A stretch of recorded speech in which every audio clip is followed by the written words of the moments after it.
So we both went to the University of Arizona. Yep. You played football, I swam. Different generations, though.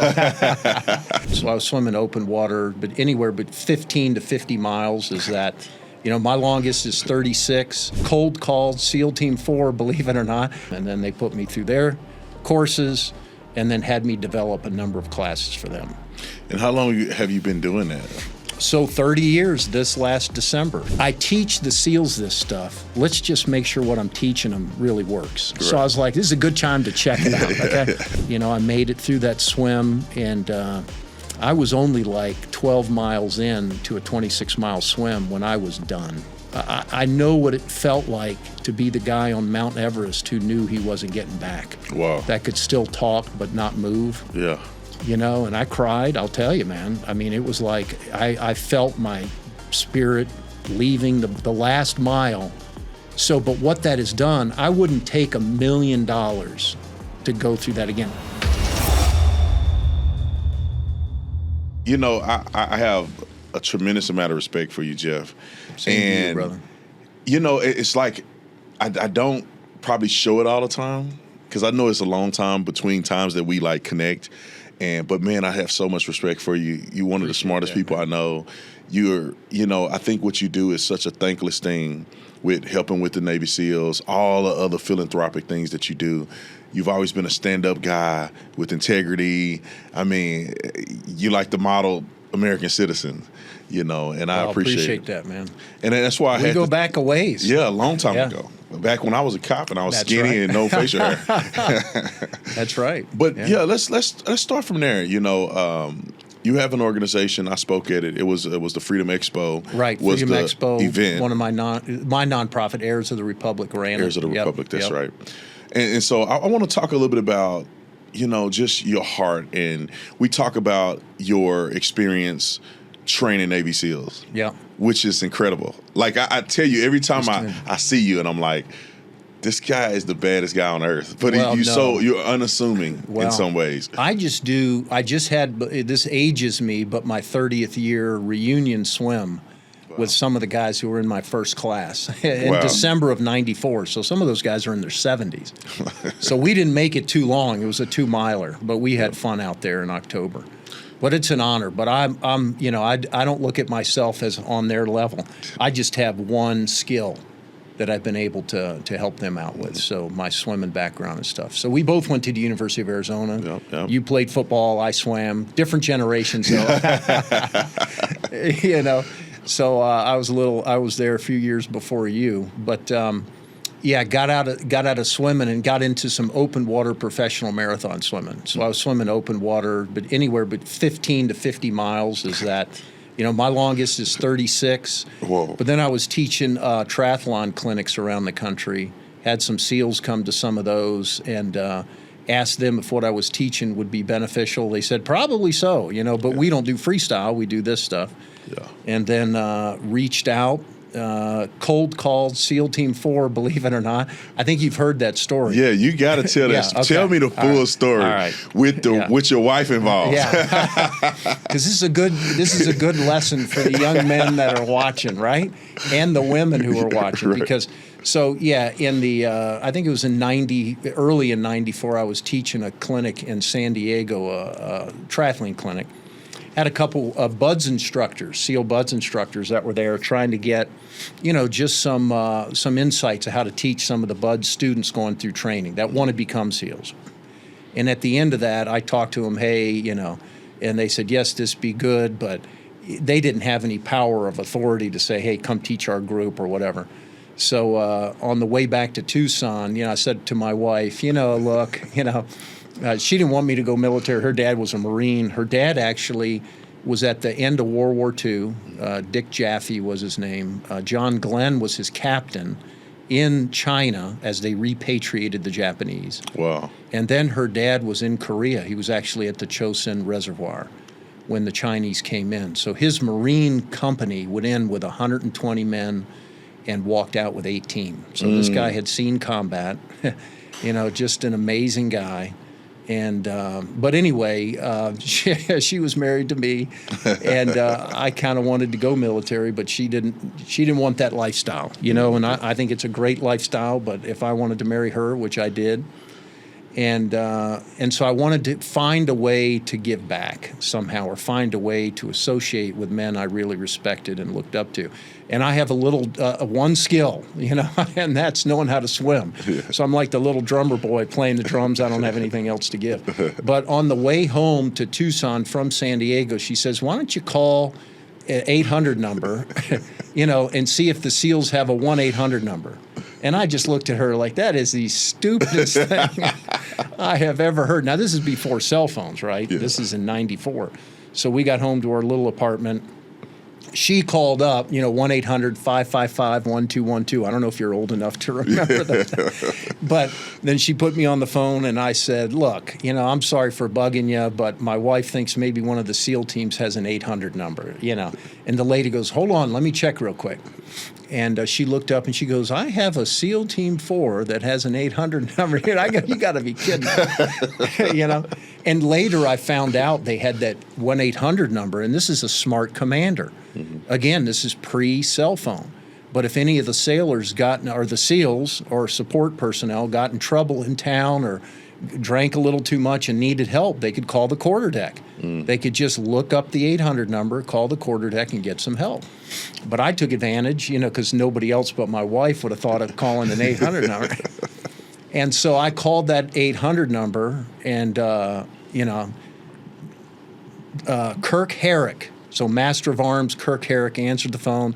You know, SEAL Team 4 quarterdeck, "How may I help you, ma'am or sir?" And I was like, you know, and he was a SEAL. It wasn't just somebody manning the phone. And I told him what I did. And he was the one guy that said, "Look, next time you come home," because I'm from Virginia, I was living in Tucson at the time, "next time you come back to see your dad in Virginia, why don't you stop by? We'll give you a shot."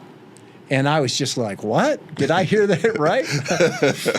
And then, of course, my wife, you know, I hung up the phone. She's like, "I told you," poking me in my chest and all this kind of stuff. And so, you know, there's a lot of morals to that story, Brandon. Yeah, 1,000%. Young men, you got to realize your wife is always right. So. Well, the thing is, look, if it's not a high risk, right, why not try it anyway? Right. I mean, I could have just said, "Honey, that's the stupidest thing," and just ignored it. But what's the harm in calling 1-800 and seeing if there is? Yeah. And then what's the harm in doing it? So, you know, I went back just before Christmas that year. And I got picked up by a big burly SEAL at the gate. And I mean, I am nervous, my first time, just nervous. And not nervous about, I do know what I'm doing on the swimming, but it's hairy, you know, when you're getting in front of 70 guys who wear the trident. And we go in a classroom and teach, and I'm sweating down to my ankles, you know, and all nervous. And the guys could realize that. And they came up and said, "Look, you know, we're not classroom guys. Let's go out to the pool." Right, so good. We went out to the pool and did my first course, just a short one to show some of the basics. And then the Master Chief at the end, Master Chief Bruce, came up and said, "Look, that wasn't too bad. Next time you're in town, come back." And I did that for a number of iterations. And finally, that guy went to become the Command Master Chief of the highest level SEAL team. And then they put me through their courses and then had me develop a number of classes for them. And how long have you been doing that? So 30 years this last December. So this is actually years. my 31st year. Wow. What is it like? So, what is it like, you know, because you teach them skill sets that they use in combat potentially, right? To swim or? Well, skill sets, insertion, extraction, you know, any skills they need in the water. So I'm not doing any of the underwater scuba diving stuff, but, you know, we start at the basic levels. So I do a basic class. I have an instructor's class and an advanced course. So so it does start off with, look, we're going to relearn how to do all these strokes. And in 1997, I spent a summer developing, you know, what they call the combat side stroke. So you can measure efficiency in the water by the time it takes you to travel from point A to point B, the number of strokes it takes you, and then your heartbeats. So we can measure somebody at the beginning of the week, time, stroke count, heart rate, and at the end of the week, and if they've improved, they know they've done better. And usually we can get some, you know, 80, 90% of the people improving, if not more, on all three of those, and almost 100% in at least one or two of them. So you've met some pretty incredible people. I have worked with just some amazing people. I mean, in looking back, my faith and family are the most important, and thank God I have those. But life would have been way different without working with mostly men. There's no women SEAL, but support. Some of the support groups that I work with are. But these guys are amazing. Their patriotism, their willingness to the cause. I'll tell you a quick story about one time. So I'm training one group, and we end with it was a 5 to 6 mile swim, but we did 3 miles, we took a break, and then we did 3 miles back. And so the first 3 miles, I wanted to get out the piss and vinegar, let everybody compete, and you just floored it. Yeah. So everybody was in a big race, and it's pretty early in the morning, and we swim up the beach in Virginia Beach, and it's kind of rough. The seas are kind of rough, but it's not too bad. I mean, they've seen worse, and we get out, but it was rough enough that, and all these guys are already SEALs, okay? Rough enough that one guy was throwing up and coming out of the water and just flat face down, on the sand. Goodness. And then behind the berm, about 5 minutes later, we're kind of doing a debrief. How'd everybody feel? We kind of got at our system. I want them to work on fin use. How they're using it when their legs get tired, torque rotation, just different stuff, sighting, being able to go straight, keeping their head down longer to see if they can go straight, and then using the body mass, just all things we're working on. But all of a sudden the national anthem starts playing. And so everybody stops talking. It's behind the berm. Nobody else can see what's going on, but everybody comes to attention. And this guy laying in the sand, dirt, he's laying there, but two guys go and pick him up, and I'm just like, where do they find guys like this? Right. Nobody's watching. They're not on base, and I'm still wet a little bit, and I'm tearing up a little, like, I'm in the middle of training, and these guys, and so, they pick this guy up during the national anthem, and as soon as national anthem's done, they drop him. they chunk him back in the clay type thing. You know what I mean? And and they're there for the right reasons. They're there because they want to defend our nation. And they also want to become the best. I mean, they have a drive to challenge themselves and become the best. But I went up to this guy afterwards because we still got 3 miles to go, man, and he is not looking good. Right. He got seasick. And look, I get seasick too, but this guy was, really seasick. And I said, look, if you don't want to go back, walk back or do whatever, you're looking really sick. And he just looked straight at me. He like, are you kidding? I mean, he really said, I'd rather be dead, sir. There's no way I'm not going to complete that other 3 miles and the rest of the team's doing it. And he got in, and it was just, and he's done worse, but this day it was rough and he got seasick, but he finished that 3 miles. That's crazy. And they dragged him out. But that is what it takes. Guys come to me, and I'm not a SEAL. I just do their tactical swimming. But I'll help people that want to become SEALs and support groups. But a lot of them have asked me, like, what does it take to become one? And I'm quick to say, I don't know, because I'm not. But I've seen a lot of their training, and that's what I do. And I really say, if you want to become a SEAL and you go through the training, there's one question you ask yourself every day. And if the answer to that question is no, then you don't quit. And so the answer to that question, the question is, am I dead yet? Okay, because if you're not all in, you're going to quit. I mean, if you are not all into that training. So if you get up and say, am I dead yet? Nope. Okay, I'm not quitting. Right. And if you don't do that, it is that difficult. It really is. Well, I saw a clip of a gentleman. I don't remember his name, but he was the one that took out bin Laden. Right. He took the shots Chris on O'Neill, him. I think that's his name. Like he's a redhead guy or whatever, a blonde guy or something. And he had made mention about when they were doing, I think in buzz training, where they are making them swim in that swimming pool, and they got to go down up under the water. Maybe that's not buds, but they go down up under the water and they tie the knots. Yeah. No, that's buds. They do the knots and they do underwater. He literally said that it was the craziest thing ever. It just made me realize how hardcore these guys are. He was like, one thing that you don't realize is that they're not going to let you die, right? If you if you drown, they'll bring you back to life. Right. There have been training accidents, but it's not because of lack of supervision or medical. But the thing is that I got from what he said is that, like, you're gonna go to the point of drowning. I mean, you could drown, but they're gonna bring you back.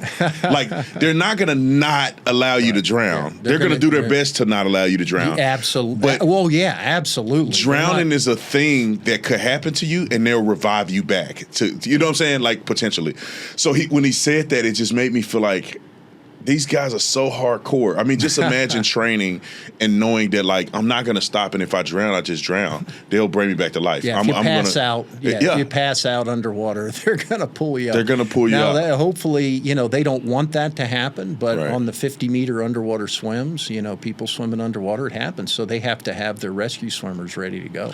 And he told another story about a guy that went under, and he actually said he died, and they brought him back to life. And I don't know if he was just being superfluous for the podcast, but he was saying, because Sean Ryan had asked him, he said, didn't somebody die? Or somebody was interviewing him, said, didn't somebody die during your class? He's like, well, technically he died, but he came back to life. He brought him back. Right. He was down there trying to tie the knot. Right. And he refused to give up. Oh, wow. Yeah. And he, like, passes out down there. And I think for a minute there, he stopped. His heart stopped. Yeah. And then they revived him back, and he came back to life. And he tells the story of how the commander said, he was like, I barely got the fifth knot tied. And he was like, it's not about tying a knot. It's the fact that I know you'll never give up. Right. And I was like, dude, these dudes are so hardcore. I like to believe I'm the man, but being in water like that, and going underwater, and that sensation of not being able to breathe, or feeling like you may have to give up, panicking, the panic and all of that, and I've been in training, like I did SWAT training with TPD, right? Yeah. And of course it's not like buds, but they make it as close as humanly possible legally, right? To make it as hard as they can. Yeah. I mean, we have a period of sleep deprivation in there. We train. I remember times where we would get in trouble. And sometimes I think it was manufactured to see who want to quit, because we had a guy bring a live round into a clean zone, and they said, we're going to run you guys. Well, we got the MFs and everything else before that. Yeah, sure. And he said, we're going to run you until somebody quit. Really? And they really ran us until somebody quit. And they weren't joking. I was at the back because I had not trained like I should have, because I was on the cusp of, like, should I join the SWAT team or should I wait to the next group? And, like, I remember Lieutenant Wildblood at the time. I don't know if you knew him, but Lieutenant Wildblood was like, Brandon, you got to get in there now. It's your time now. But I hadn't been training because I was like, I'm going to wait to the next class. You hadn't ramped up. I hadn't trained enough to be like very confident at what was about to happen to me. And so I said, forget it. I didn't want to let Wildblood down. And I said, let me just get in here and just do it. So I did maybe 2 weeks of just all out training. I did Tumamoc Mountain. Probably broke you down. Oh yeah, I did as much training. I did Tumamoc Mountain. Right, sure. Which I ran up with full kit. Right, yeah, and that's no joke. That's pretty steep. It's crazy steep. Yeah. And so I did that. I tried to do that every other day or something I was doing. And I was at LA Fitness. But your football background gave you some... A little bit, not the endurance though. Right. I mean, I was powerful, explosive. I could do something real quick. Right. With better than anybody on the team. Right. But then when it came to running with that kid and being in the sun for hours, it was a challenge. And I literally trained at LA Fitness. I did the cycling class with full kit on. Yeah, people were looking at me crazy, but I was like, dude, I got to get in shape. And so I literally did it with the full kit, with the bladder and everything. How long is that training? I think it's like 3 weeks, but it's 2 weeks of hell. Right. And then the third week is kind of like a little bit of maintenance and developing and like trying to put some of the skill to work. They break you for 2 weeks. Yeah. They see who they make sure you want to be there. Right. So if you make it through 2 weeks, more than likely you'll make the team. Right. But a lot of people dropped out. Like I said, I was at the end and I had to handle adversity and I had to fight through it. And I remember how much it sucked. And I remember them telling us 1 foot at a time, one step at a time. And I needed it because there were times where that one where we got in trouble and they were like, we're going to run and somebody quit. And that's just it. And I remember thinking like, not you. I'm thinking I'm going to die. I'm literally thinking I will die here. I'm sure I'm right here. They'll give me CPR or something. I'm going to die before I'm the guy that quit.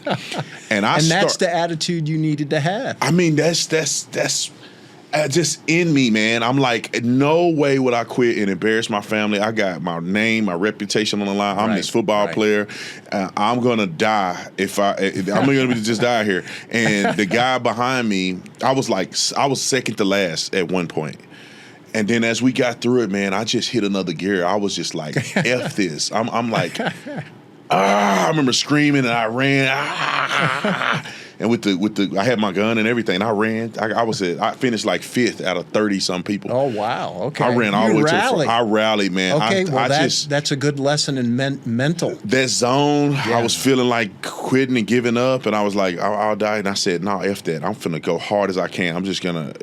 I can't accept this. Did you guys cheer each other on in that group? Yeah. Okay. You would like, especially if helping each other out. Okay. You had to, because a part of leadership and an example of whether you're qualified for it is just not being in shape, but how much in shape can you be, and also turn around and encourage other people. Because we would get in trouble too if you get to the thing and you're not helping everybody, check the surroundings and everybody on guard or whatever. That's right. You got to be a team player. You got to be a team player. And so they wanted to see who was equipped not only to be in shape, who could be a leader, but who could also rally the troops and get everybody set. Because there were some people that were in great shape, but then when you get to the destination, are you just focused on yourself? I made it. No, you got to turn around and make sure your buddies is on par. Make sure people had a gun like they're supposed to, and you know what I'm saying? Because there's people that are dying out there. Not literally dying, but they feel like they're at the end of the rope and they're not focused, and so they would attack us and stuff. Right. And people would be having their head down because they'll attack us from this way, and then that was a part of the thing. But I say all that to say, I remember those moments of feeling like I don't have nothing in the tank, but I could only imagine doing that in the open ocean like they do in Buds. Yeah. And it's freezing cold, and they're doing flutter kicks right there with the water rushing over their face, and the salt water, and so I have so much respect for those guys. Well, but you learned how much more you had in the tank. Right. And I did an experiment. I didn't, but we had a psychologist come in when I was a sophomore and junior in high school, okay? So they put us in a room about this big, and they had a padded pole in the middle of the room, and they gave us a samurai sword, just a wooden one. And the thing is, for 30 seconds or a minute, you had to hit that pole hard enough to click a clicker. Yeah. And your goal was to get as many hits as you could, okay? And so you did it, and we had one at a time. We had about 30 people on the team. Come in, quiet room, nobody's in there, the rest of the team's out. And everybody did their best. And then they had the rest of the swim team come in and go through it again. And then, so I'd be in the middle of the room, the whole team cheering for you and hitting. And out of 30 people, how many do you think did better with everybody cheering for them? Oh, yeah, everybody. Everybody. Yeah. And not by a significant amount. Yeah. By a lot. Yeah. So we did that the second year we did it. I thought I would cheat the system and pretend people were cheering for me, right? Yeah. And I did it, but then people came in again, and even with trying to cheat that, I did a lot better. But there's some things to learn, for the youngsters listening or others, that there's a great book called Endure, and it's about endurance athletes. And they did the same thing. They put guys on bicycles and worked them for an hour till their failure. And they put out so much watts or energy. And then they taught them self-cheering techniques, kind of like you did on the run. Yeah. And then their output was 10 to 15% more by teaching them how to cheer for themselves. Yeah. And then they did another level where people would come in and cheer for them. And then they came in and not only cheer for them, but give them water and rub their arms and that kind of thing. So their output, when they had somebody cheering for them and helping them, was like as much as 30% or more than they had done on their own. Yeah. I mean, we're just not capable. And that's what I'm saying. If you're going through BUDS or SWAT or these other things, if you can have somebody that's cheering for you, or even if they're not there, but you can visualize your mom, saying you better get up or something like that, I think it helps. I mean, these are techniques that really help push us. That it did it for me. I just had that dog in the inside of me that was like, I just, because I have an angry streak, right?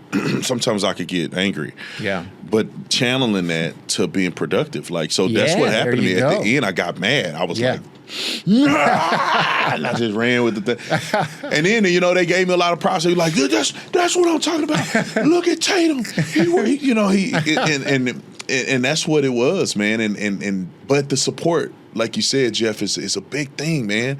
When I was playing football in high school, we didn't have, at our school at Dunbar, we were poor. We were a poor school. Right. Now, we went by choice, so it wasn't because my family was poor or whatever. We wanted to go to this football school that was going to get us into the university. Gotcha. And so we transferred to Dunbar High School, but the school was poor in a black neighborhood that was inner city, that was incredibly poor. So we didn't have any real weights. We didn't have a real facility at the time. My senior year, they developed one. Not a good gym there. Not a good gym, man. We had old weights. We didn't even have all the weights. Yeah. So we didn't even focus on the weight room, to be honest. We were focused on motivating each other. So we would go out and we would do drills like jump rope, and you had to do them for so many minutes. You had to run gastrus, and you have to do it so many minutes. But the key was not one person better be sitting there not cheering on their other classmates. You go. So that when you were doing it, you had to do it, but the other person had to cheer. Yes. So they didn't rest. They didn't put their hands on their knees. They didn't go look away. They didn't focus on themselves. They had to go hard, though. They couldn't just cheer. They had to cheer as loud as they can and be motivated. Every drill, and we did a whole set of drills like this. We had this one thing that we did in the locker room that was my absolute favorite. It was a grind fest. We had mats, and we used to do mat drills. And the locker room had no AC in it. In the summer in Texas, humidity, is brutal. It was to the point where the mat was completely wet with sweat, and everybody's sweating, and it was probably not sanitary.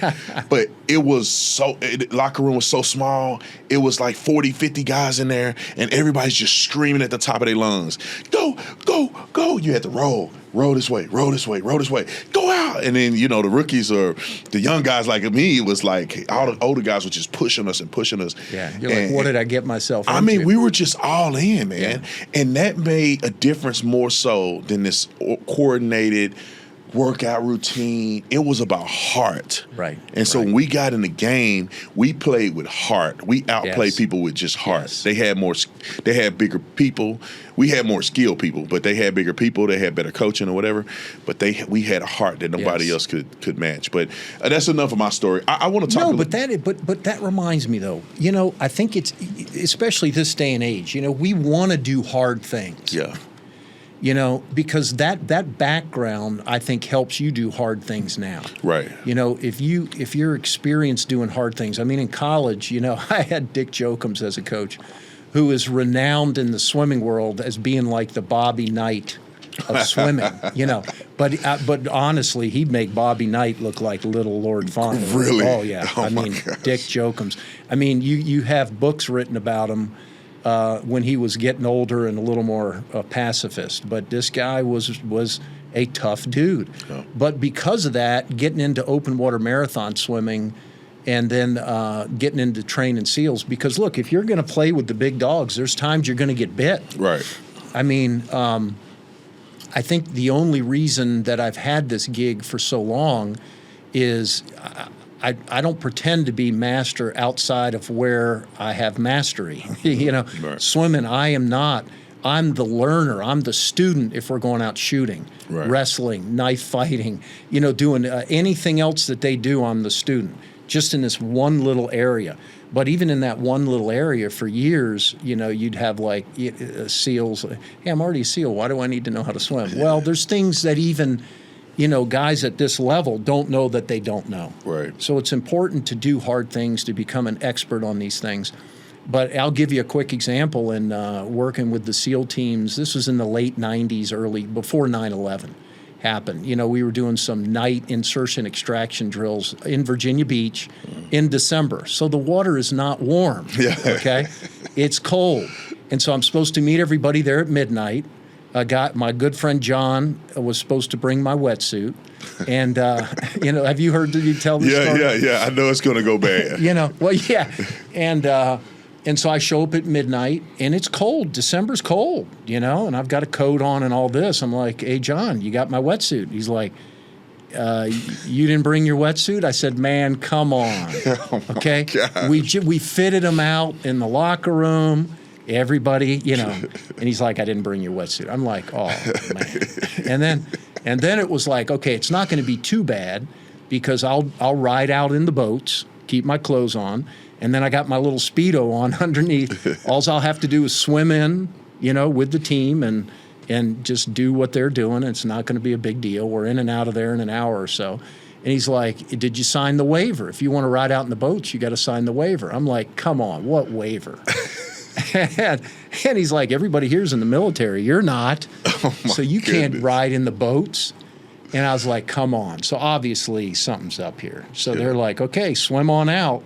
So I get down, it's December, got my Speedo on, got my goggles. Nothing else. Nothing else. Nothing. And then he's like, here, he got this nightstick and broke it and put it in my goggles. He's like, you got to be wearing something so we don't run you over in the boat and kill you. So I was like, all right. So I swam out, I don't know, 700-800 meters, maybe 1,000 meters waiting for the boats. And, of course, they delayed the boats going out. So I'm and it's not a long way to swim. It's just being in the cold. Right. And I'm thinking, you know what? I've done night swimming. I've done all this stuff, but I've never done it with a nightstick in my goggles. Is this going to attract like a shark or anything? So I'm shaking, though. But because I had experience 3-4 years earlier on doing the hardest thing I've ever done, which I'll tell you in a second, but because of that experience, my perspective was a little different. Because I knew as long as I was still shaking, that my body core temp was probably above 90 or 92, and that I wasn't going to die of hypothermia. It's when this is just me, and I don't recommend. Earlier we talked about breath holding and stuff. Look. Yeah. There were 2 SEALs that killed themselves, not on purpose, but accidentally at the bottom of Little Creek Pool holding their breath, doing a competition. Oh, no. And they did.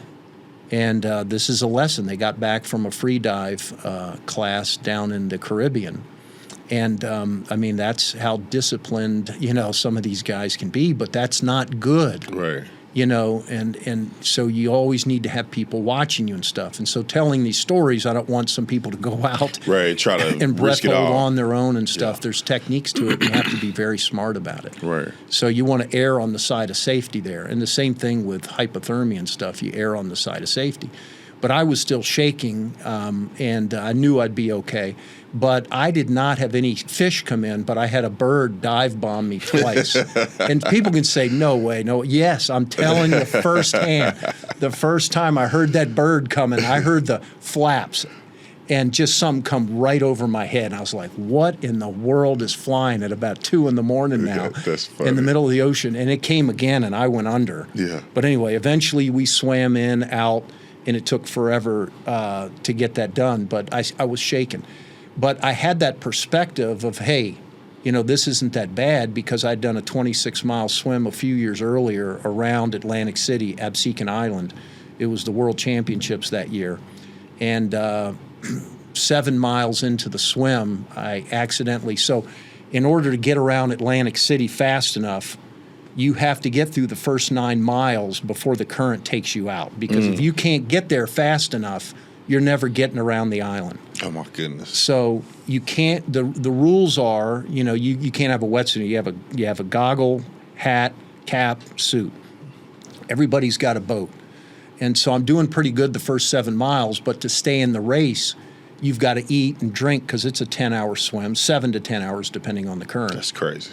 And so you've got a boat with you, and every 20 to 30 minutes they'll hand you a stick, and there's a little V on it, and they put a cup in there. And so like at the 30-minute mark, it might be just Gatorade or Cytomax or something like that.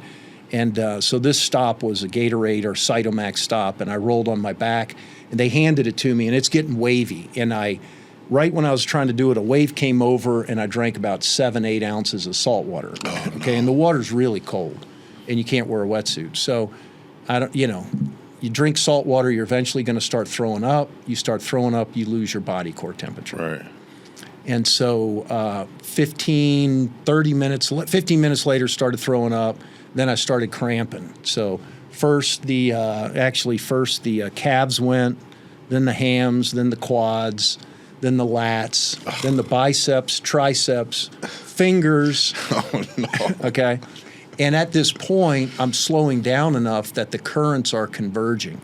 So the current's coming this way to get into the back bay, and so the waves are getting massive. And so my boat couldn't stay with me. Mm. And they were like, look, we can't stay with you anymore. We got to go way out and come back. We'll meet you in the back bay. Mm. And I'm throwing up. I'm swimming like this. I'm not making much headway. And I'm thinking, I hope I do. So that was the first time where I was out in the ocean, no support, cramping, really hurting all over. And I just had a baby, and my wife let me come out to this.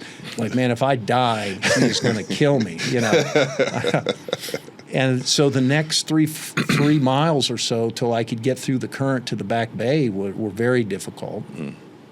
And even when, so how painful, I cannot tell you, how long it felt and how scared I was for a while.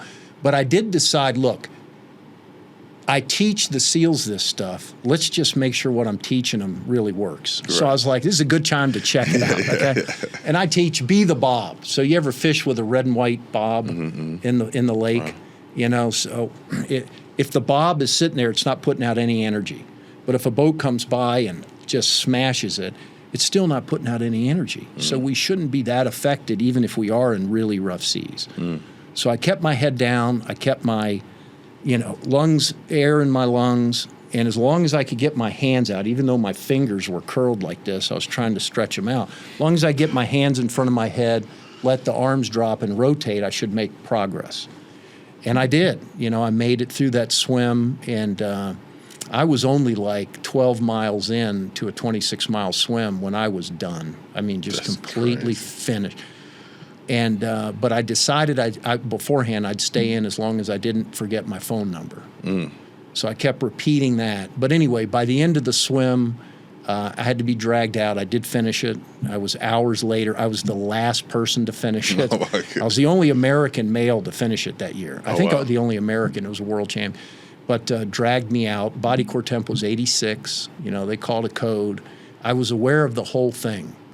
And I'd like to say I was tough through it all. I wasn't, Brandon. I went through my times of, I know what it felt like to be the guy on Mount Everest who knew he wasn't getting back. Wow. That could still talk but not move. Yeah. And I cried, I'll tell you, man. It was like I felt my spirit leaving the last mile. I didn't know whether to go hard or just go to sleep. That's crazy. Yeah, so when they did pull me out, called the code, and put me on that stretcher, I could hear everything, but I couldn't talk, Really? And so that's a 10. For me, that's a 10. And but what that has done, I wouldn't take $1 million to go through that again. Now, I'd do the swim again, but I'd be careful on how I'm drinking and all that kind of stuff, okay? But you told me before that one thing that you noticed that you stopped shaking. I did. And that was that part where you knew you were in trouble because you weren't shaking anymore. Yeah, I didn't know it at the time. I did, but later when I did realize what happened because I talked to somebody after what are the stages of hypothermia and where was I? And when they got my body core temp at the end of the swim, they were like 86 degrees. I looked up later what death is, and it's 86 point something. Oh, my goodness. And I was there. I was there. And so they were, I understood I could go because I knew I was close. I knew. That's crazy. You know it. You know it. And I could empathize with the guy on Mount Everest that is talking to his family saying, I'm not making it back, And so I knew, and I was so grateful when they started warming me up and I started shaking again. Yeah, And it took me 3 months to recover from that. It took me 3 months. My tongue swollen, and I couldn't push my arms out, and I could barely eat. But my point is, I wouldn't take $1 million to do that again, but I wouldn't take $1 million to have not had that experience. You see what I mean? Because it changes my perspective on what hard is. And I haven't been through buds and these kind of things, but we all have our hard. You have and it could be relationship hard. Could be a financial hard. Right. Could be a mental hard. But the point is, I think part of not letting the old man in, now that I've admitted been doing this for 30 years with the SEALs, is, we shouldn't be always looking for comfort. If that is your goal, you're letting the old man or woman in. We should intentionally put ourselves in situations that are difficult. And that's why I swim around Coronado Island every year or almost every year I can. I remember that.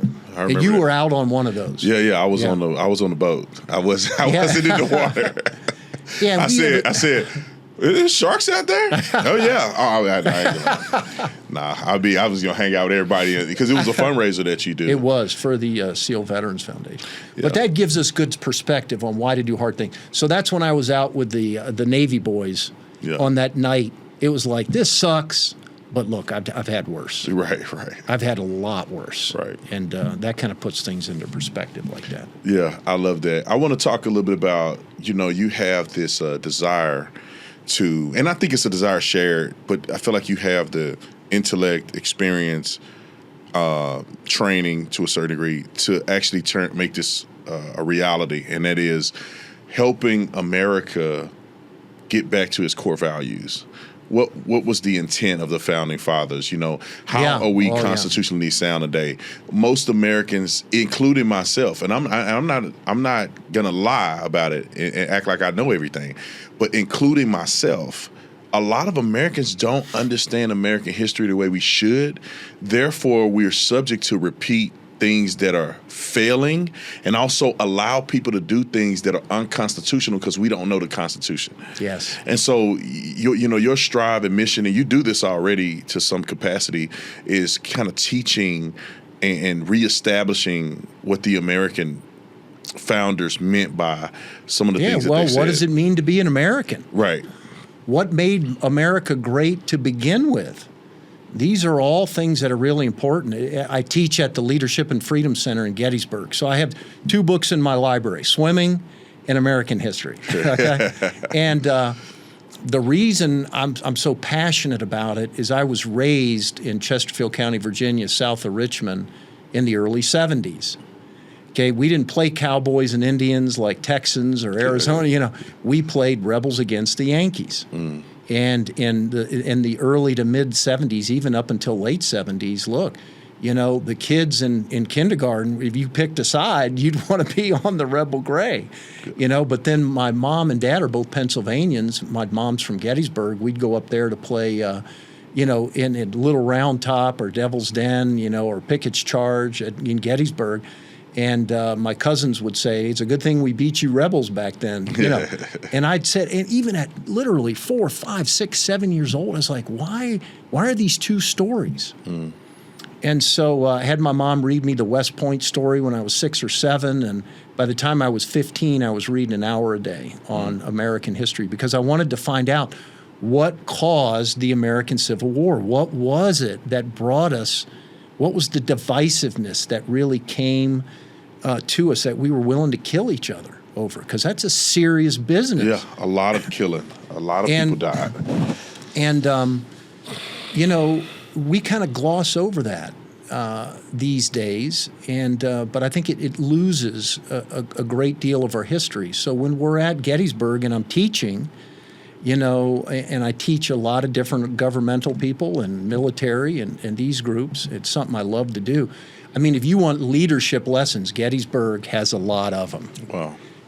But there's so much. And I have, and look, there's more than one team that showed up at Gettysburg. We have the Union and the Confederate armies. Right. And there's things to learn from both.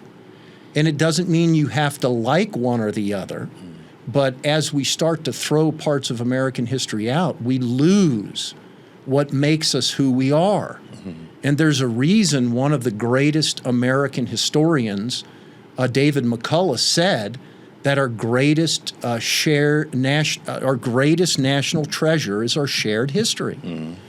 And it's kind of like ourselves. Look, what makes you Brandon today is because of what? Your history. You've had a journey. You know, you had those football lessons. You went to the U of A. You became a police officer. You know what it's like on the streets, right? You've got all those things that you've done to make you who you are today. And if you had a pill and a dose of amnesia and forgot everything you had gone through, would you still be the same Brandon? Right. You wouldn't. I would not. You wouldn't know. And then if you weren't the same Brandon, and people came up to you and said, "Man, you were a loser back then. What, you know, and you weren't very good wide receiver, or you know," then you'd start to believe that. Right. You know, and that's what we've done. We have forgotten our history. And to love somebody is to know them. You know, nations act like individuals, and the more we get to know our nation, with warts and all, my feeling is the better that we love her. Yeah. And so we've got to know the truth, but we've also got to have the correct perspective. And if somebody's telling you're bad all the time, then you're going to believe it. And so what I see my role is, and then I want to get back a little bit to say why I'm doing it, if that's okay. Yes, sir. But look, I kind of look at myself, you know, as a Clarence. So the movie, have you seen It's a Wonderful Life, the movie? Okay, so Brandon, you got to do that. Guys, we got to get Brandon to see the movie It's a Wonderful Life. So, I mean, this is an old 50s movie or something where George Bailey wants to commit suicide at the beginning of the movie because he thinks his life has been terrible and he hasn't achieved his goals and it's been worthless and he hadn't affected anybody, and he's ready to jump in a river and kill himself. But Clarence the angel shows up, jumps in the water first, and he goes in and saves Clarence the angel.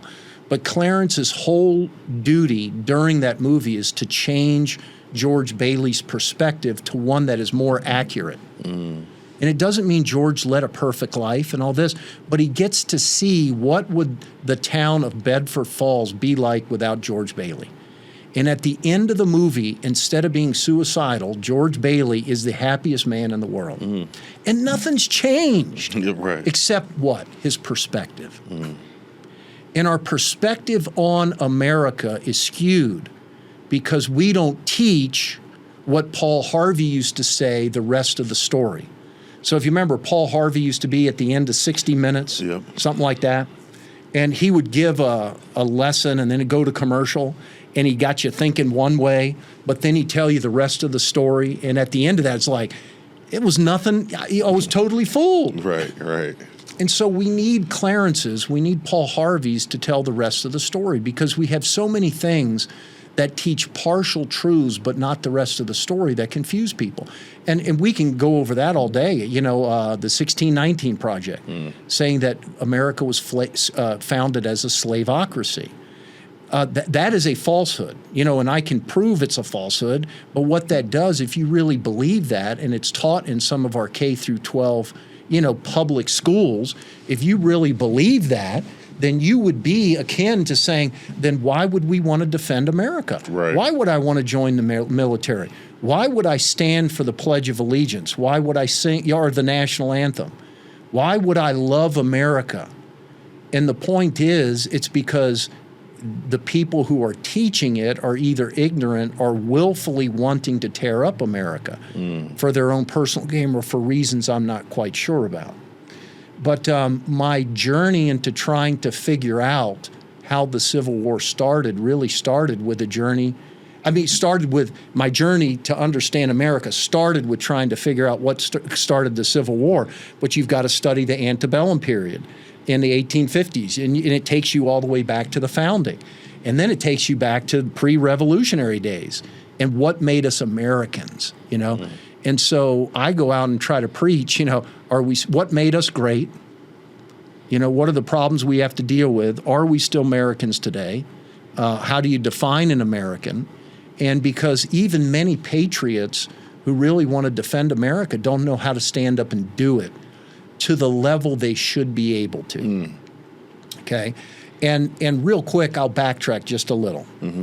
So there's a couple reasons that I feel passionate about this. The one reason I started teaching is, and on this stuff, I'm mostly self-educated, but I have some mentors that are so good, out there that I read and learn from. But on either CNN or Fox or something, I don't know, one of in the early 2000s, there was a professor of the, that was opining on the letters between Jefferson and Madison, right? And I was studying those at the time. Mm-hmm. And he was giving a comment on one of these, national, news outlets. And he had taken it and skewed it to what he wanted it to mean rather than what it actually meant. And since I was studying that at the time, it was like, no, so these experts aren't always out there teaching us the truth. We've got to look for ourselves and be able to do that. And at the time, I was like, look, I know enough to start teaching. And I'm going to teach for the truth, not ideologically driven, right? And so I decided to start teaching then, but what really gave me fuel, Brandon, and I think you've heard this story, when 9/11 happened. Yeah. We all remember. Where were you at 9/11? Man, I think I was in middle school, and they had sent us home, and I remember sitting in my dad's in the living room, watching the TV, and I didn't even know the World Trade Centers were in America. Yeah. Okay. Because I didn't know what it was. I just saw a building that was hit. Right. And I'm like, oh, that's crazy. That's a terrorist attack somewhere else. I didn't realize that was in America, in New York City, and we were under attack. Yeah. I'll never forget that. I was in middle school. Yeah. So it was a long time ago. Yeah. Yeah. Well, I happened to be with our highest level SEAL team at the time. Wow. And I was teaching them tactical swimming, and the first plane hit, and a guy came in and said some idiot ran into one of the Twin Towers, because we were in the pool, not in the ocean at the time. But then the beepers started going off in the stands where the pool was, and then the guy came in and, we figured out what was happening.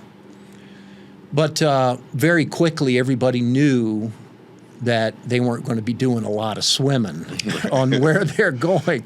So what I could offer became very secondary, right? And I was the only guy in that room or in that pool or going through that training that wasn't going down range to make a difference. I was the only person who hadn't put myself in a position to make a difference, I thought. So I had a pity party for myself. And it took me a while to come around on that. But the bottom line is you've heard some of the stories of how I came from A to, to decide to do what I do. But I talked to a good friend of mine, a retired, he wasn't retired at the time, Jimmy Lindell, kind of a monster SEAL in his day and just a great operator. But I asked him, Jimmy, how can I help? And he said, look, two things. One, if I get killed, take care of my family. And I said, Jimmy, I'm not a rich guy. I can't do that. But he said, look, man, you asked. Yeah. Right? You asked. And the other thing he said is just do your best.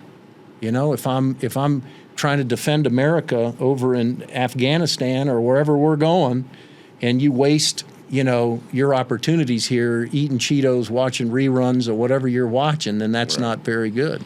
Right. So in order to do our best, though, Brandon, in the end, if he's defending liberty and our Constitution abroad, I decided, look, I've got to do my best here at home, and I didn't know necessarily how to do that, and I didn't necessarily know how to help his family. But we can all, the point is where there's a need, we can find ways to fill it. I found out there was a Navy SEAL Foundation, got involved in that. We had our first, and I'm not trying to say this to pat myself on the back, but we can do things even when we don't think we can do much. Right. So we had our first dinner in Tucson in 2004 for the SEAL Foundation, and we didn't do much there for them. We did more than anybody else had, but then we had the New York group figured out what we were doing here and said, let's take it to New York City, and they raised a ton of money and it really helped that organization. But also trying to do your best. If they're defending the Constitution abroad and we don't defend it at home, what good is their sacrifice? Right. over in there. vain. We would render it in vain. Yes. I mean, we've got to defend it at home. Yeah. And so, the real epiphany came, and I told this story at our dinner, when I got my first elk. And I was hunting not too long after this, got my first elk, and, I field dressed it, but I'd never skinned an elk. It was late, dark, sleeting, and we hung it up. The cabin's over here. And my dad taught us to skin deer like very carefully, get off all the hair, and it takes forever, right? Yeah. And an elk's going to take me 5 days to do. And I'm up there and people are watching and they're just getting tired. Like, Jeff, this is never going to happen. Yeah. And his dad whistled, his 2 sons came up, started skinning fast, and I'm like, I'm going to get cut. So I got down and started to walk into the cabin like these guys got it, right? And so, and I feel ashamed that I even started to walk to the cabin. I was like, this is wrong. I turned back. The legs of the elk were moving a little bit, and I was like, all right, I can at least hold a leg. And so that's how I kind of consider myself holding a leg for the guys that are defending the Constitution abroad or doing the dangerous work. But we have dangerous work here at home as well, but we can at least find ways to hold a leg. So thanks for letting me tell that story, because I wanted to give a little background on why I'm doing the Constitution. I love that stuff. story. You told it at the event, and I thought it was phenomenal. Like when you said you took that first step, and you were like, "This is lame." I know. I called myself lame. I am trying to go back for even thinking that. Yeah, and I'm go still back to ashamed of it. The warmth of this cabin, and I'm letting these real men out here do the heavy lifting, and I'm just gonna go cower. Yeah, it was so fun that you said that, because everybody has that moment in their life if they acknowledge it, right? Some people have the moment and they buy into it. They go to the cabin and they go sit in there and waddle, and then they've done the thing that make them cowardice, and then they have to live with it forever. They have that moment where it's like, no, I shouldn't, but they go on and do it anyway. But then there's a lot of people that they had that moment where they go, nah, that's not me. That's not who I am. That's not what this is all about. I want to be better than that. And so I love when you tell that story. But I think that we as a nation need to understand our true history and roots. Yes, and you do teach that. I do. So I really think, because of all the false narratives going around, because false narratives kill. Okay, and I do believe I've discovered the true reasons of the Civil War. And yes, slavery, but why? Why did we fight? So the extension of slavery was the impetus, the fighting about that. But why were we even fighting about it? Right. Because at the founding, we understood it was wrong. Yes, we understood these things. And these are the things that we need to be teaching people. So false narratives, the false narrative that was taught later, that Thomas A. Okay, so this is one of the things that is really, to me, unbelievable that we don't know this, okay? So I'll go in front of a military group or any group, and I've taught, let's say, 300 to 500 people at a time, and ask them, who believes that Thomas Jefferson really meant that all men are created equal when he said it? That all men are created equal, the way he meant it. Okay, that, like we'd say it today, all men are created equal. And the most I've had is about 10, 15% of people raise their hands. Most of the time, it's more like 6%. Okay, so out of a crowd of 300, maybe 6 or 10 people, okay, will raise their hand. And so why is that? And, I just spent last week with an Air Force group going over the same thing. But it takes time. It takes time to teach this stuff. Okay, what did he mean by that? Okay, well, he did believe that, this is self-evident. Look at the second paragraph of the Declaration of Independence. We do believe that all men are created equal, in that they are endowed by their Creator with unalienable rights.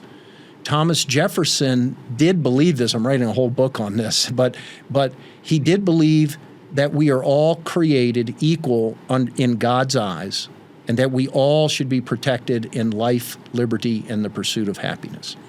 So we don't have time to go into all the details, but people ask me, well, how do you know this? Well, because he said so. I mean, on a number of occasions. Look, he wrote those words in 1776. In In 1770, he tried to free a mulatto slave based on that truth he had discovered, that we are all equal under God's eyes. Thomas Jefferson drew up the first draft of the Northwest Ordinance in 1785, not allowing slaves in any of the Northwest territories. He wanted the end of it, but he didn't know how to finish it. He didn't know how to do it. But he said, we've got a tiger by the tail, and we don't know how to let him go because of self-preservation, and we can't hold on because of what is just. And he said, God is just, and knowing that he's just, and knowing that we know these truths now, I feel fear for my nation, lest his justice come upon us. And that's before we can act on these things, And so we can get into details there, but we don't know that. But look, the confidence that gives to be able to say, yes, we believe this, that at the beginning of our nation, all 13 colonies had slaves in 1776. But over the next 20 years, 7 of them had either freed their slaves or made way to eventually do it. We all knew that. Out of the 13 colonies, 12 had efforts to do so. So when I ask people, but these are important to know, and not to gloss over the bad stuff. Right. Not to gloss over that, but because we did not do well. But let's talk about somebody like Frederick Douglass, who was a former slave from Maryland and escaped and lived in Boston, Massachusetts, and was a stalwart anti-slavery abolitionist. In 1852, and I'd recommend all your listeners read his speech, July 5th, 1852. And Frederick Douglass gives a speech, and he says, look, the slaves, the black man and women cannot celebrate as you celebrate. This is your holiday of celebrating. But there's too many people that are still enslaved. But he went through this whole speech of saying, look, you haven't lived up to what you said you would do. So he wasn't saying that the Declaration of Independence and Constitution were pacts with the devil, as some people were saying. He was saying, look, you need to speed it up a little bit. And he ended this speech by saying, hey, the best hope in the world is America.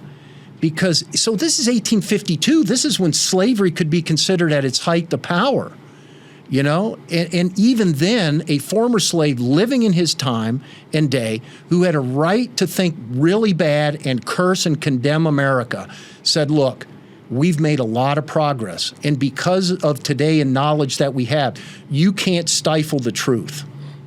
It's going to come out. And if it's going to come out anywhere, this is where it began in America, and this is where it's going to continue. Yeah. And so those types of things are like, look, if Frederick Douglass can say that and have faith in America, can't we? Yeah. Can't we today? 100%.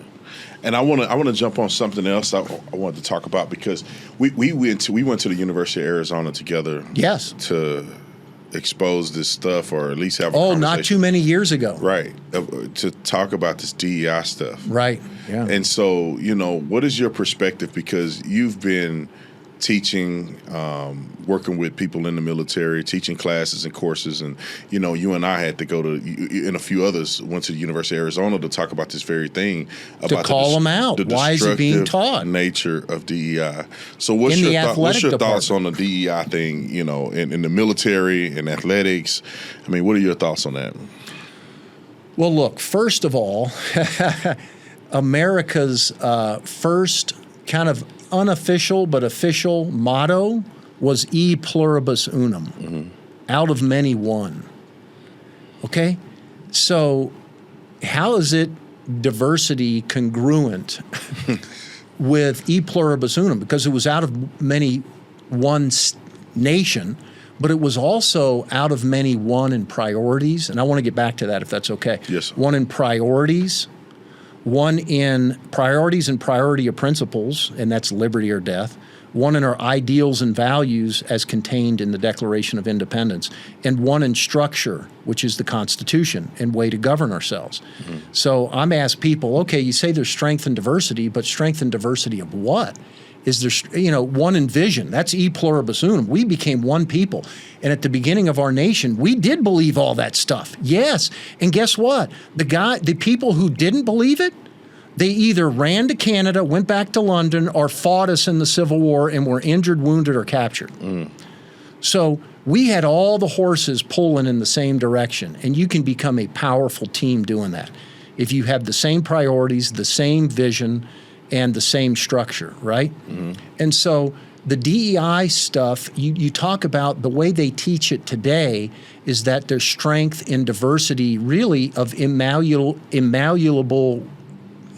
characteristics, right, like what color you are or where you're from or sexual preference, these kind of things. And I got into it a little bit last week at this, about this because I want to have open discussion. And I want to be able to discuss this rationally without fighting and getting into these arguments. But somebody may say, well, look, having somebody's opinion that is from Malaysia or Africa or Eastern Europe or Russia probably does bring, something to the table. So a diversity of opinions. But just the fact that somebody's a different color or sex or sexual preference, I'm not finding a lot of diversity in that. And when you really think about it, what DEI means, the way they have been teaching it, and I mean the left, is really quotas. Right. I mean quotas. Right. And if you get right down to it, if you believe in quotas, it's very difficult to simultaneously believe in merit. Okay, that you get there by merit. If you say you're opening it up for quotas, it's very difficult. So my point is I've seen a lot of actual teams getting destroyed by diversity as they teach it. When you really think about it, there's strength and diversity of talent. Right. You're a football player. Not everybody can be the quarterback or the guard or the middle linebacker or the tackle. We are stronger in diversity of talent. And that's what's so great about America, because we bring in the melting pot of different languages and different ideas and these kind of things. But diversity, because of based on you're one color and I'm the other, I think it's proven that's not where strength lies. Right, and it's racist. It's racist. It is a racist way. It's sexist, all of those things, man. I think that I like that you make the point that, all of us coming together with one mind. That's the body of Christ. That's the country. And there will be diverse people that come into the fold, but we come into the fold with one mission and goal and focus at hand. Right. One book, for Christians, it's one book, one Lord, one faith, one baptism. That brings us together, right, because it's a common ground. Yeah, and I wish that we would focus on that, because there can be diversity. This is the truth. I think that we could see a lot more diversity merit-based than we would forcing diversity on things you cannot control. Like, for instance, if you say, I want the most qualified people at this position, I think we will get diversity if you focused on qualification, because there are qualified people that are women, qualified people that are black, that are Hispanic, that are non-white.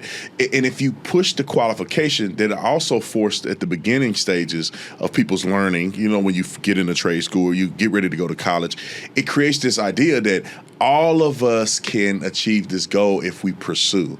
Yes. So more young people will pursue excellence, because if I'm good enough, it doesn't matter what color I am. It doesn't matter if I'm a man or woman. If I am good enough for this position, I'll have access to that position. Versus them. That is versus well you saying said. versus a person thinking like, well, it doesn't matter because I'll get in being mediocre because I'm black and they need more black people. Right. Or they need more women, so I can dumb down or not have as much experience or not go all out to be as qualified, because they're looking for women, they're looking for men, they're looking for gays, they're looking for, instead of a person. Well, that to me that is racist. Saying, look, you need a leg up to be able to compete, and that's what many people are taught, And Henry Ford said, if you think you can't, you're right. Right. And we need to be telling people you can. Look, I like the old Home Depot motto. You can do it. We can help. Right? I mean, that is my whole life motto, is trying to help other people reach their potential while I'm striving for my own. And it starts with your own family, and it goes out. And the answer is yes, you can. It's kind of like, look, when you were in the SWAT team, it's amazing what we can do together as a team. Mm-hmm. You know, so it's amazing what you can do individually. First of all, people can do much more than they think. You know, and what I try to do is people just kind of drift down the river of life. Let's start paddling. Right. You know, paddle to the shore, explore that little inlet, go to this shore, paddle upstream if you miss something, you know? And so I agree, we're on the same page, but you just have this instinct of how to put it. That's why I like the way you did it. But when we need to know how to argue back. Yeah. Yes, I believe in diversity of strength and diversity, right. But it's in diversity of talent. It's right. Diversity of background. Right. It's diversity of experience. Like you may have thought something. You know, I believe safety in counsel. That's a way to live. It's kind of like, hey, should I buy this car or this car? You know, you get your friends when you're making a big purchase, or you know what I mean? Those kind of things are important. Equity, look, when I teach my Constitution classes, you know, why do we take the oath? What does it mean? And how do we defend it? You know, towards the end, we go through the exercise of you know, what does it mean? And we label everything the Constitution supports in a, you know, our form of government. And then we go over communists, what they believe. So what we believe and what they believe, you know, in our constitutional federal republic. You know, what kind of government do we have? A limited federal republic or a constitutional federal republic. It takes a while just to get to that. But you can't be a communist, in my opinion, and raise your arm to the square and say you're going to support and defend the Constitution. Right. Because it's incongruent. So strength and diversity, do we want communists? You know, and look, not going to go to the McCarthy era, but you can't do that. Yeah, we've seen it fall. We've seen the fallout. You know, we have a lot of people come into this country who are immigrants, right? And they come into the country with their own identity, and that is antithetical to what we're trying to do. We're trying to assimilate. That's like having a football team. You're on a football team and everybody going in two different directions. The wide receivers want to do this. This guy want to do his own thing. Right. You know, they have a different culture over here. The defense have a different culture than the offense. Like, you can't win a game. You can't be a team if that's what your objective is. The objective when you're on a sports team or in SWAT or in Delta Force or whatever, you are one. It's almost like one organism. One vision, and that is e pluribus unum. Right. So if we have time, can I tell the history, the story of the founding and why we became such a great team? Yeah, let's do it. Okay. So, you know, different teams find their greatness in different ways. Some have the vision first, some have the why first, some have the structure first, some have the people in the right place first. With us, look, John Adams said, the real revolution did not happen when the first shots were fired at Lexington and Concord in April of 1775. The real revolution happened in the hearts and minds of the people between 1760 and 1775. And that's where we went from a colonial to American mindset. So look, in 1760, we believed in being subject to a king. Think about that, okay? In many cases, appointed governors. In many cases, appointed clergy, okay? We had land restrictions, who we're going to do trade with. All these different things we were okay with. And 15 years later, we rejected all that as a people, at least enough that created this revolution. So what happened? So we changed our mindset. Our perspectives were changed. And it came through experience and education. You had the writers and then you had experience. So by 1775, the American mindset was born, and it was solidified at St. John's Church in Richmond, Virginia, where Patrick Henry gave his famous speech, "Liberty or Death." And we don't study that. Right. We don't study that. Look, this was the second or third time the Virginia Assembly was meeting, and we were deciding, now this is March of 1775. The first shots fired a month later, less than a month later. And in the Virginia Assembly, you had George Washington there, you had Edmund Randolph, you had, the governor, the Byrds, you had Thomas Jefferson, And the tenor of the meeting, and it was packed and people were looking in through the windows. And the tenor of the meeting, the whole meeting was, we'd love to help them. They're in the right, but we don't have the money. We don't have the arms. We don't have the powder. We don't have the organization. We'd love to do it, but it's not practical. Okay? And Patrick Henry got up. Okay? It gives me goosebumps just thinking about it. Now, Jefferson did not like Patrick Henry, but he also said he's the greatest orator of our age, possibly of all ages. It's only a 2-page speech. And he got up and said, and he did it without offending. He got up and said, look, I love you guys, I respect you, but in this if this important of a question, we've really got to make sure we're right. And he goes about and he lays out the facts. And then he gives emotion into it. And he goes, look, you want peace, but there is no peace. We've tried negotiate. We've tried all this. They've got an army up there now with all these ships. Are they coming over for peace? You know, he's laying out the facts. And then he ends it, you know, is life so dear, or peace so sweet as to be purchased at the price of chains and slavery? Forbid it, Almighty God. I know not what course others may take, but as for me, give me liberty or give me death. Now, look, man, everybody felt like cheering. Yeah. You know, at the end of that. And what did it do? It changed perspectives. You had what I call the Carrington effect. Edward Carrington was looking through a window, 28 years old, and he was converted to the cause right there. He turned around to his buddies. Did I tell you this story before ever? So he turned around to his 2 buddies. He grabbed them by the collar and he says, that is the greatest thing I have ever heard. When I die, I want to be buried right here. And guess where Edward Carrington is buried? Right under that frickin' window. Wow. Okay, because so the American mindset was born, and we threw off safety, security, comfort, convenience, and lifestyle. Because these men in this little convention, it was mostly men, okay, but they were volunteering their wives too, had money. We're okay, let's just give up a little, but we want safety, security, comfort, convenience, lifestyle. It's not worth risking all that for a little tax on tea or whatever else they're doing. But they decided to stand on principle. Okay? And it was liberty or death. Now look, my point is in going through this COVID debacle, are we still Americans?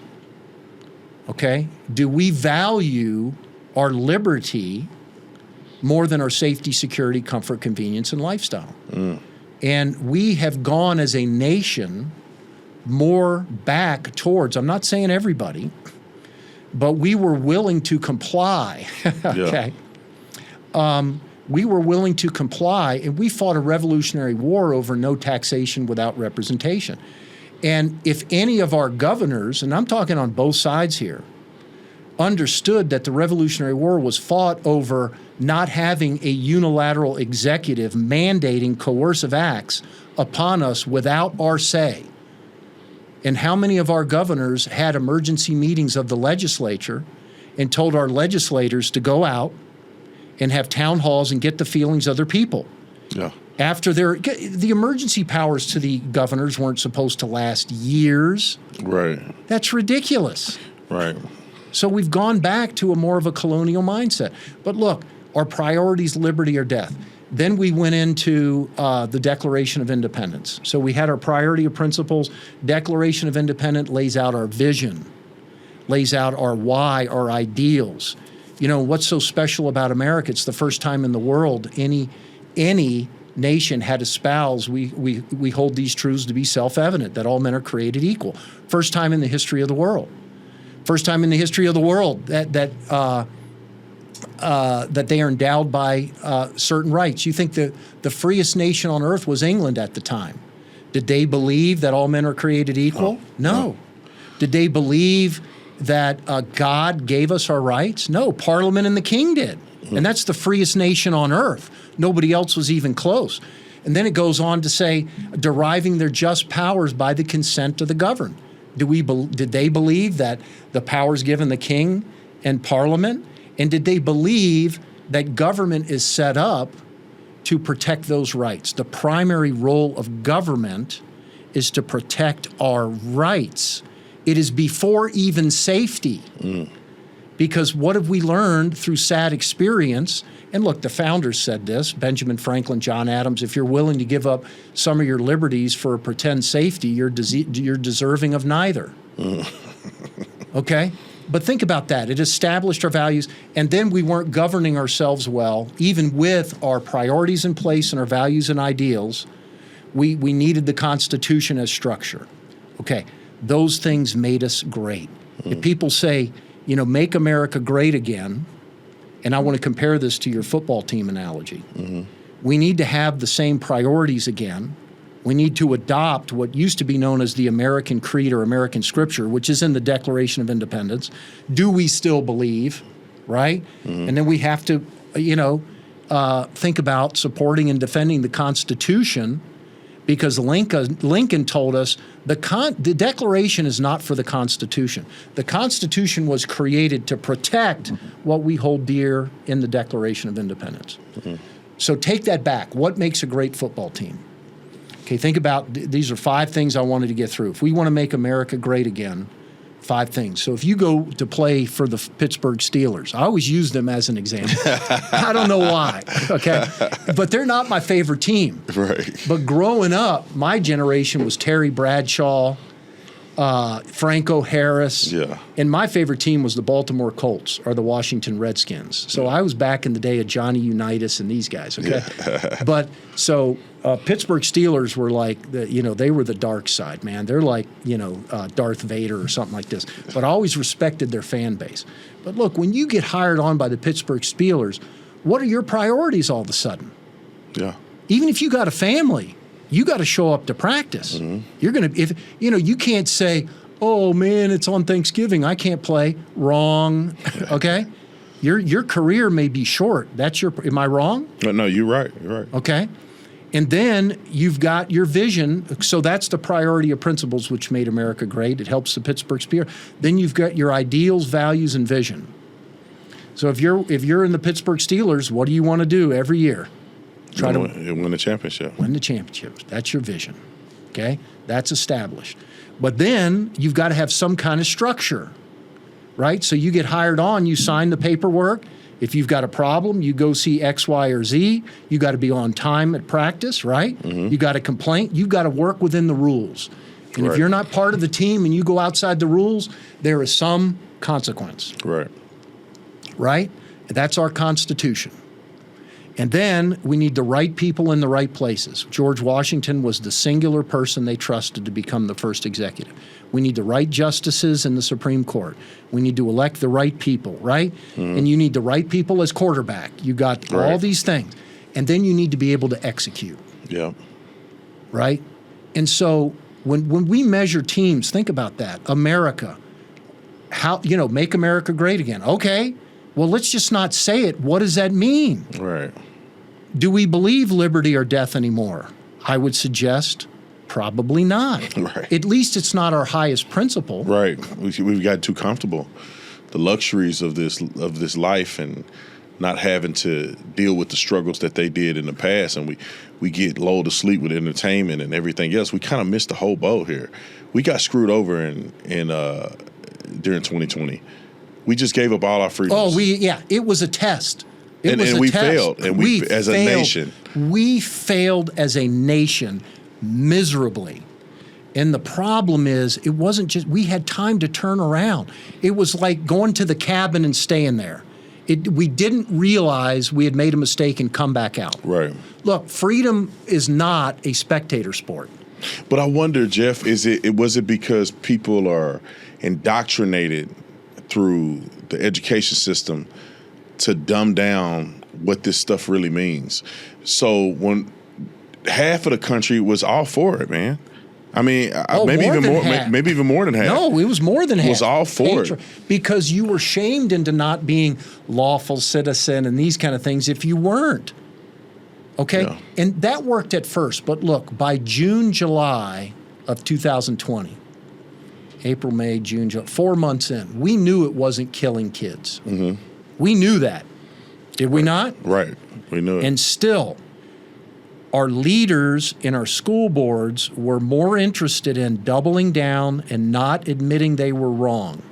what was more important to them on their priority of principles, their hierarchy of values, wasn't the kids. It was their pride in making sure that they didn't have to admit they were wrong. The power they would lose or whatever vision they were headed down, whether it was the election that year, whatever it was, if they opened it back up too soon, okay, and look, I wrote an article March 23rd of 2020. This is 2 weeks into it, saying, and so I'm on record of this. I'm not Monday morning quarterbacking. Yeah, I'm not hit, but it's like this is why we need people. Like, let's slow down before we make decisions. Let's remember we're Americans. Right. Which remember what Franklin and Adams said. Okay, before we're giving this all up. And if we are doing this, the governor's emergency powers are not supposed to go for months and months, that we need to call emergency legislatures, that different states can have different responses, that it's not shoved down our throats. Right. But we've learned in American history, if you're going to err on the side of liberty. People are pretty smart. If it's killing their kids, they're going to keep them out of school. Right. I wonder, because we talked about this a little bit before we came in here, about even what we deal with today when it comes to the lack of understanding constitutional structure and what power is delegated, right? You know, you have the President of the United States of America, and there's a lot of people that complain that Donald Trump could possibly, maybe unintentionally, be violating the Constitution in certain areas because either he's not aware of it or he's pushing the boundaries and Congress they're not acting. Like, what do you think? Because I know my audience is big Trump supporters, and of course people will be mad at me if I say anything negative about Trump at all. And I don't necessarily think it's technically his fault, but you know, what's your take on that? I mean, we're seeing things that are happening with tariffs. We're seeing things that even from the left that are saying, look, he's violating the Constitution. This is not Constitution protected. We're a banana republic now because of some of the things that the current administration is doing. Do you think there's any truth to any of that? Yes, I think we need to be careful. Look, and I'm also a Trump supporter. I mean, you know, the differences between this administration and the prior, I mean, you couldn't get, you know, more, you know, and that's how we also learned contrast. And look at the terrible things that were going on and look at the good things here. Mm-hmm. You know, I used to get in trouble because, let's say, the abortion issue, okay? Look, I'm a federalist in that I believe in the 10th Amendment, that the powers delegated to, the powers that aren't delegated to the federal government through the Constitution are retained by the states or the people. Mm-hmm. So there's no reason that the federal government should have power one way or the other over abortion. Right. Now, look, I understand the argument under the 14th Amendment that now that the Bill of Rights and the amendments are supposedly imposed upon the states as well, of how the federal government could say no abortions and make it illegal throughout. But I'm more of a federalist saying, look, the way the founders envisioned this and the way for us to get along is if you live in Massachusetts, don't tell me what to do in Louisiana or Arizona. Right. And so I get in trouble both sides because I am a federalist. I do believe that, you know, like Hamilton and Madison say in 43, 44, 45 of the Federalist Papers, you know, or the founders' intent that what governs best is what governs closest, okay? Mm-hmm. And the least we can have out of Washington, D.C., and let us be free. Yeah. Let us do things, okay? And so, yes, so I call balls and strikes, you know, and I got in trouble. Well, can I bring up January 6th? Yeah. Okay, look, you know, we could have alleviated the entire January 6th ordeal if a certain thing could have happened. I mean, look, we were still governed by the 1887 Electoral College Act, okay? And the vice president, unless both houses of Congress reject or call into question by a majority, okay? So if the Senate and the House both say, hey, these electoral college votes from Georgia need to be reconsidered, unless both houses say we need to reject them, the vice president has no power to do it. None. I mean, it's not lawful. And and this is why it's so important to understand our history. People go back and say, well, Jefferson did it in 1800, no, he didn't, not like that. It was submitted on a different form. And he said, okay, we're going to accept this form. So we need to know our history on these things.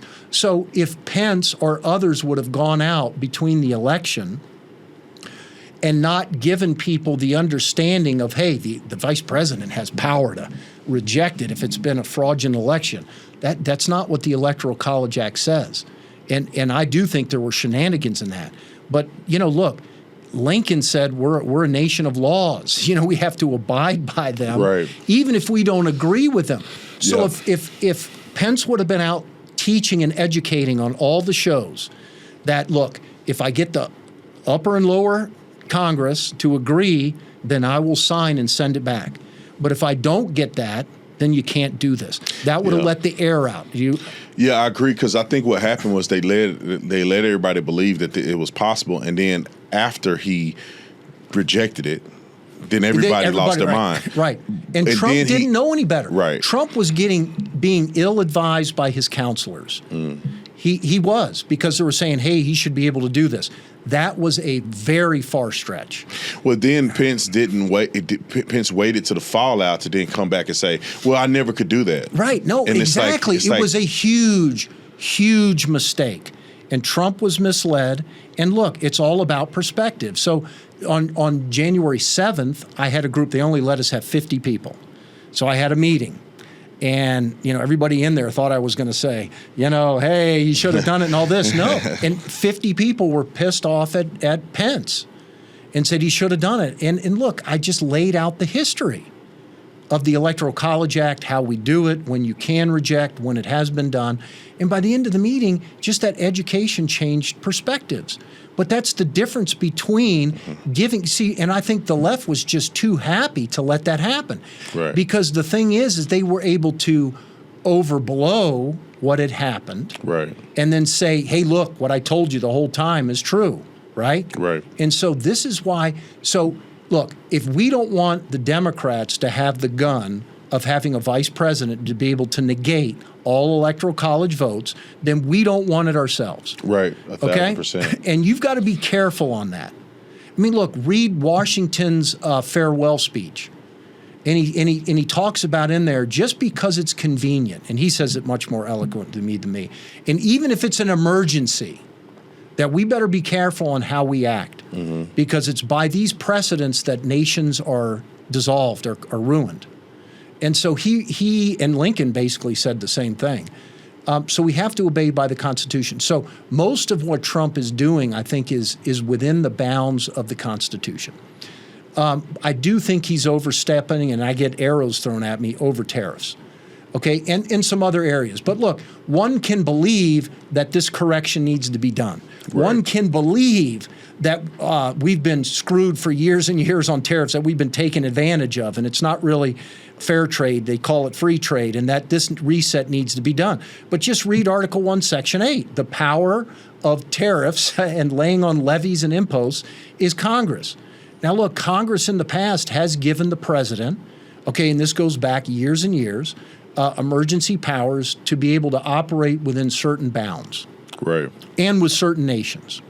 But what happens is, just like in COVID, executives seem to take those emergency powers and expand upon what they originally were intended for. Okay, and you see this in birthright citizenship. Look, the 14th Amendment wasn't supposed to make everybody born in America a citizen. Right. It was not intended. It was for the slaves. Yes. For the black Americans. Or blacks and slaves, or anybody else for that matter, really. Yeah. Under the jurisdiction thereof, they were, it was questionable Native Americans and this kind of thing. But the point being is we've got to stick to the Constitution. And we have to think, look, would I like a Democrat president like Biden, who wasn't with us? And this is so funny. Everybody's pretending like, I didn't know that. Give me a break, man. Yeah. Do we want a president like that with the power to manipulate tariffs like Trump is? Yeah. Okay, and even though I think, Trump has found a need and he's getting things done and we need to support him, look, Congress needs to step up. Yep. We can't get, like you said, we got to think about it when the shoe is on the other foot or the ball is in the hands of the other team. Could they unilaterally start making decisions that can just ruin us? And we would be mad about it. I'd be calling them out. Yeah. And that's why, look, when people talk about co-equal branches of government, okay, that comes out of a letter that Jefferson wrote. But they're co-equal in that they're sovereign in their own spheres of power, but it doesn't mean they're co-equal in power. Look, you can read Madison's notes on the Constitutional Convention. In creating our Constitution, they never put a thought in, hey, we got to make these equal branches. If you read Federalist 78, Hamilton writes, the judiciary is supposed to be the weakest branch of the government. Well, it's not the weakest now, and it hasn't been. And why is that? The strongest branch intentionally is in Article 1, which is the legislative branch. It is supposed to be the most powerful, and it's one of the reasons we have a lower and higher branch. But today, it's the weakest branch. I mean, they can't seem to step up. Yeah, we got a bunch of idiots in there arguing with each other. Not everybody, you know.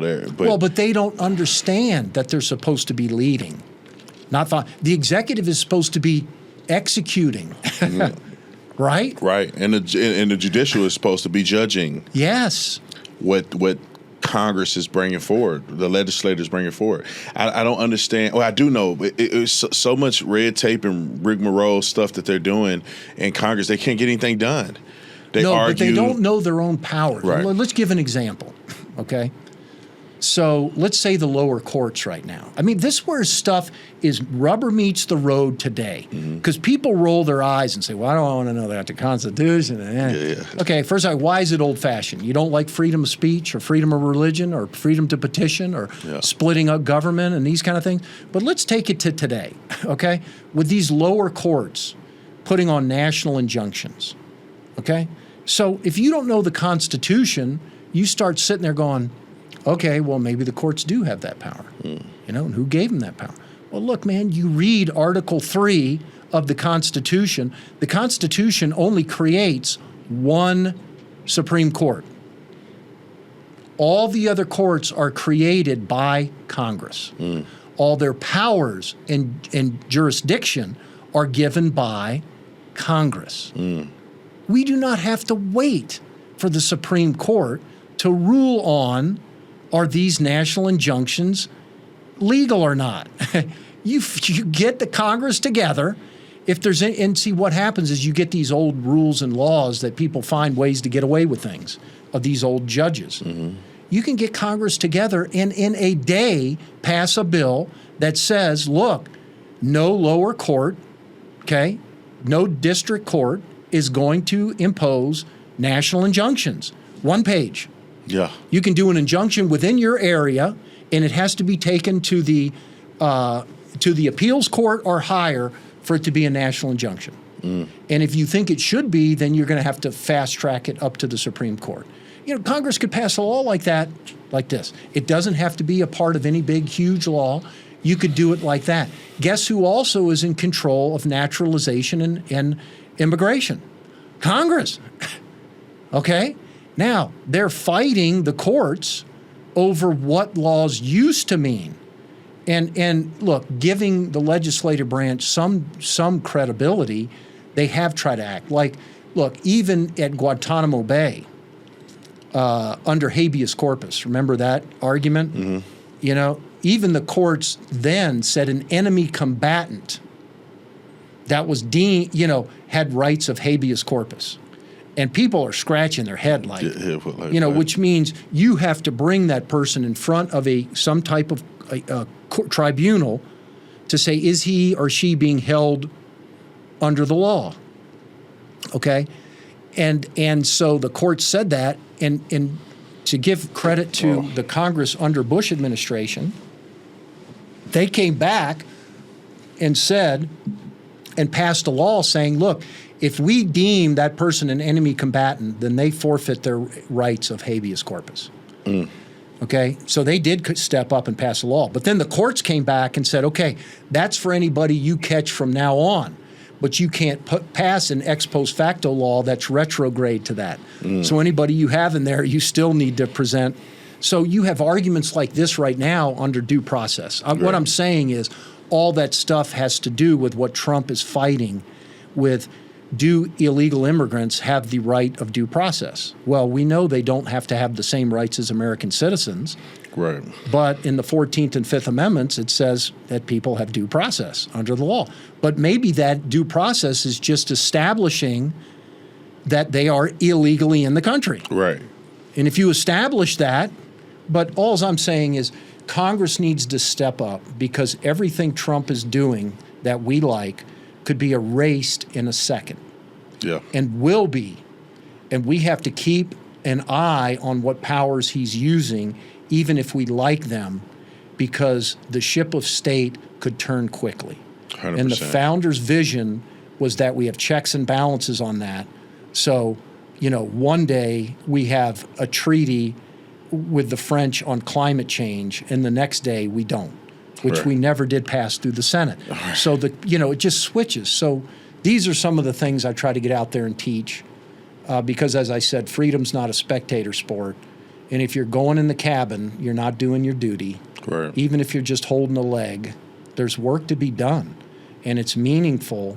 And do we want to pay the price to preserve the blessings of liberty to ourselves and our posterity? And if we're not going to pay the price, it will end. And it will end not necessarily in one big catastrophic, but it ends with less opportunity. Right. And with the less freedoms becomes less opportunity for people like you and me to reach our potential. Right. And that's where happiness comes, the striving, the parable of the talents, what we're expected to do. Yeah, I love that. Jeff, how I was going to say, how can people follow you? Because I always wrap it up with that. But, how can people get in touch with what you do? Like, because I know you don't have a big social media platform yet. I know. Well, we'll talk about that. No, Yeah. I do. Look, my whole vision is just to try to be impactful and correct people's perspectives to one more of truth. Mm-hmm. Not to hide the warts that America has, but it makes us who we are today. Right. So I've got a company, Full Measure Leadership. People can reach me, Jeff at fullmeasureleadership.com, or on my swimming side, Jeff at Streamlined Performance, lined with the D, performance.com. And I run my nonprofit. So, I do have patriotic donors that help the nonprofit. And what we do with that is, I've been able to help do tactical swim courses for pararescue guys that may not have the funding for that. SEALs usually do. Or other groups like Border Patrol in their higher level Border Patrol guys that want to get some help where they don't have the funding for that. Mm-hmm. I get experts to come out to Gettysburg with me. That otherwise aren't paid for, right?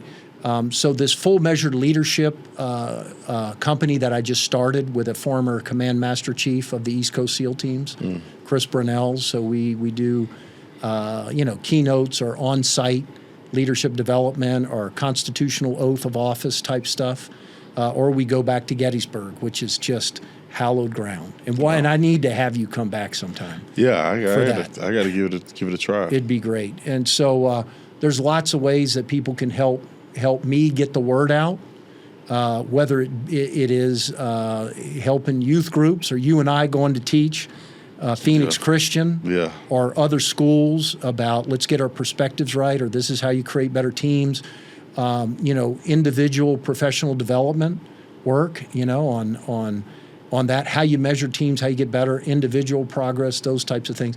And look, I'm not the expert at any of that stuff, but I love to teach it. On the Constitution and American history, I put myself out there more as an expert, and it's all self-learned. And I'm not saying I know everything, but we learn more when we teach, when we get involved. And that's why I love teaching, because I've been doing it for years, and it's good to have pushback, and we want to be enlightened, right? Yep. And so, I'd like to have more of a social media, but I'm more of a stick and throttle pilot, Yeah. I still read books, and write in them. My library's full. You've seen some of my stuff. Yeah. I still write by hand on notes. So I am behind the times on that, quite frankly, but hopefully you'll be my guiding star. Yeah. We'll get you set up. But Jeff, thank you so much for coming on, man. We got to do this again. I'm grateful. We got to do this again, and I really hope that your training and people have a chance to hear some of the things that you've said, and that the country will, we ebb and flow, but I hope we flow back to what's true, what's honest, the Constitution, what it really means. And unfortunately, I hope that we don't have to go to war again or have some catastrophic event for us to come together as a nation to realize that we have something good here and it could be gone like this. Yes. And and people can be fighting for their lives and starving, and internet could be shut down in a split second, and then people will be really hurting. Yes. Yeah, our religious freedoms and things that we enjoy right now. Yeah. With the comfort of other people losing their lives over it, can't all come crumbling down. You know, so I'm hoping that can't take it for granted. You can't. I mean, people. I saw a post today of a girl said, "Why do we need guns in America?" And it's like, for freedom. What do you mean? Yeah. If the There's government, a lack of knowledge, right? And I think it's like you said, that people have been taught to hate America. And if you don't know, I think you gave a perfect analogy, and I'll finish it on this. The perfect analogy was if somehow I forgot my history. Yeah. It's easy for someone else to rewrite the history. It doesn't change the reality. It does not. It changed the perspective of the reality. And you could hate yourself. Right. You can end up hating yourself when you were a great person. That's right. It's like that grandfather that has ungrateful grandchildren, and he's now suffering from Alzheimer's, and they're rewriting his story. Right. Behind his back. That's right. And stealing his money. Stealing his money and rewriting his story. And taking advantage of his house, his cars, all the benefit. Are we good stewards? Right. That's why I called my nonprofit Heirs of the Republic. We are inheritors. And it's hard to inherit a lot of money or great things without being ruined by it. Right. And we need to learn how to fend for ourselves. Amen. Well, thank you, Jeff Utsch, for coming on, man. For you, Appreciate you, man. Appreciate you, brother. All right.